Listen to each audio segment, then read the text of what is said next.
back. You know my next guest tonight from her 8 years as Tony Danza's daughter on Who's the Boss?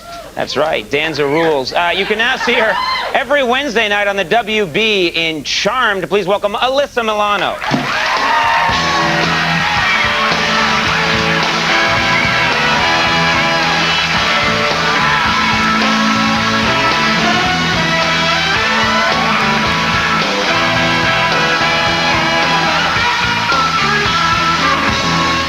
Thank you so much for coming. Thank you so much for having me. This, you know this gentleman. You guys work together. Is that right on Who's the Boss? Yes. Yeah, I played her boss. Basically, yeah. Yeah. What was the name of the restaurant? Oh, golly. It was a terrible episode. It was, What are you saying? well, no, you were the best thing of it. I heard it was one of the worst episodes ever. It was like The Boss was unbelievable, you know?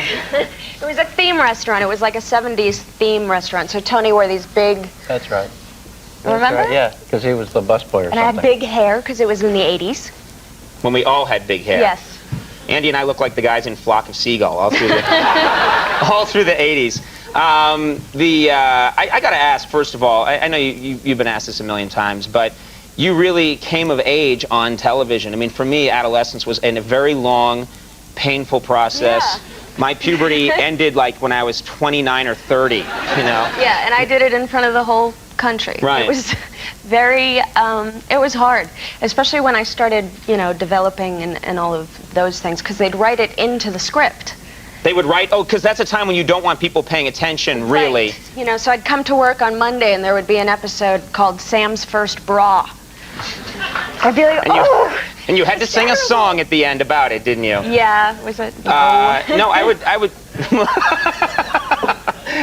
would just think that was almost impossible, you know. It was really hard, and then, you know, I would get recognized and walk down the street, and people would like look at my boobs. They'd be like, "Oh, honey, look."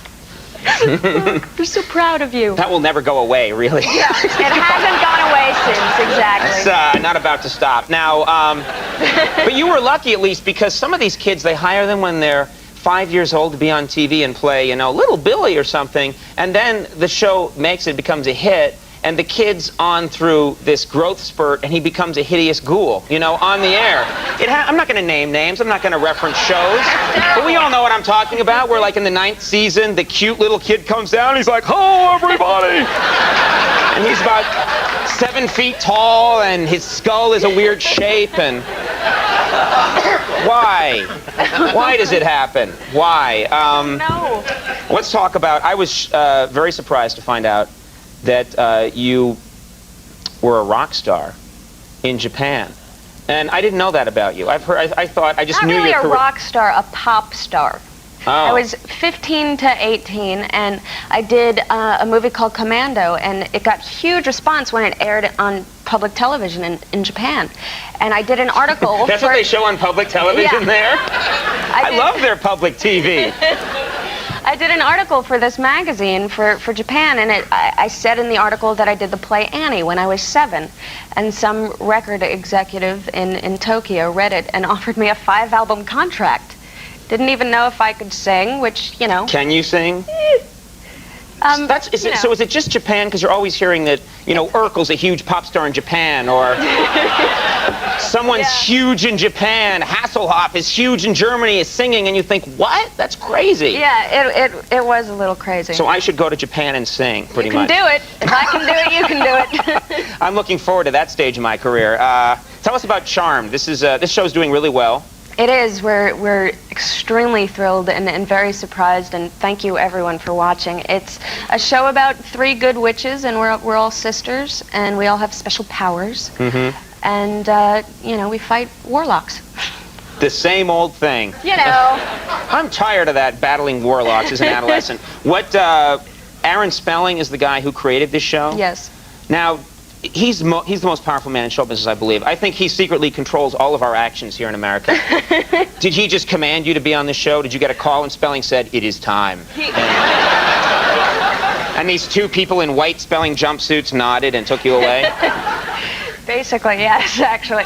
No, I was in Hawaii doing a guest spot on Fantasy Island, which he's not involved with anymore, but I got a phone call. I don't know how he tracked me down. The all-new Fantasy Island? The all-new Fantasy Where instead of wearing white suits, they wear black suits. It's darker.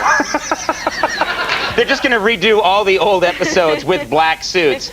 That is genius. Exactly. So no, he called me and said that one of their actresses had fallen out, and would I be interested in it? And I have to tell you, I almost lauged on the phone with him. Don't laugh at spelling. No. He can just push a button. I know, and I you would become go a gas. into the You just floor. disappear. Exactly. Yeah. Because this very powerful, rich, experienced older man was talking to me about witches and warlocks, and it was the most hilarious conversation ever. And I was, like, trying not to laugh in his face, but Good move. Yeah. Good, smart. I know how to do it. And I decided to do it. And he made the phone call on Wednesday, and I started work on Monday. It was very quick. I've been watching clips of the show and lots of special effects. Lots of you guys, you have displeased me, and then light coming out of your eyes and hitting someone. I've always thought that looks fun on TV, but you must feel incredibly dopey when you're shooting it. So dopey. It's, first of all, you have to picture it's me, Shannon Doherty, and Holly Marie Combs, who, there's a little bit of vanity going on there. We're all, think we're really cool.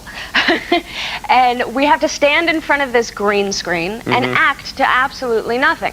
What our inspiration is the director, like off to the side, yelling, "He's throwing a fireball at you," and we have to be like, he's morphing into a tiger, and we have to act like to absolutely Like, nothing. ooh! Yeah, exactly. Oh, a tiger! Exactly.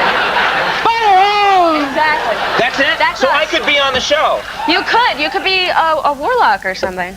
I want to be a witch. Does that guy off camera ever say, "He's looking at your boobs"? No, Kevin. He does not. My introduction to show business was when I first got out to Los Angeles in 1985. I went to my first award show, and I'm really excited because I don't know any better. I think an award show is going to be a really cool thing to go to, and it was like the Grammys or something, and I'm sitting there in the front row. I'm really excited. I'm jazzed, and suddenly this guy comes out with a bullhorn and says, "Ladies and gentlemen, in 30 seconds, the four tops will come out here in spacesuits. They will begin shooting what appear to be laser guns. We will add the special effects later. You will see nothing, but please ooh and ah." And then he went back behind the curtain, and 30 seconds later, the four tops come out, and they're in spacesuits, and they go like, and nothing happens, and all of us go, That's my life. I thought this was a ripoff. Don't believe the four tops when they shoot a laser, ladies and gentlemen. It's all bull, baby. Sorry I ranted. That's okay. I'm under a lot of pressure. Charmed on the WB, doing really well. It's a big hit. Congratulations. Thank you very much. Wednesdays at 9:00 p.m. It was really nice having you on the program. Thank you. Yeah, Thank you come for on back having me. sometime. I would love Alyssa to. Milano, everybody. We'll be right back with REM. We'll see you.